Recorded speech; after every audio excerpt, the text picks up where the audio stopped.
अस्सलाम वालेकुम नाजरीन, उम्मीद करती हूँ कि आप सब खैरियत से होंगे। अगर मेरे चैनल पर नए हैं तो प्लीज़ मेरे चैनल डॉक्टर अनम को सब्सक्राइब कर दें और साथ लगे बेल आइकन को भी दबा दें ताकि मेरी हर आने वाली वीडियो बआसानी आप तक पहुँच सके। अब चलते हैं हम अपनी वीडियो की तरफ।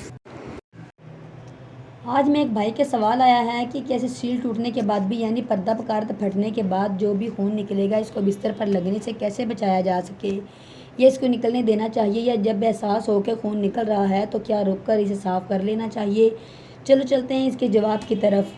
अब बेड पर पहले ही कोई कपड़ा बिछा दें या साथ में थोड़ी सी काटन रख लें ताकि खून बेड के बिस्तर को ना लग सके। एक और सवाल है कि जब मर्द अपनी बीवी के अंदर डिस्चार्ज होता है तो इस दौरान मादा एकदम बाहर आता है या थोड़ी देर बाद बाहर आता है। जब थोड़ी देर बाद आता है तो इसकी हिफाजत बीवी करती है या शोहर को भी चाहिए कि वो इसकी मदद करे। इसका जवाब कुछ इस तरह से शुरू है। शोहर ने इसे कपड़े से साफ़ करना है और बाद में बीवी खुद भी इसको साफ़ कर सकती है। ये आम सी बात है।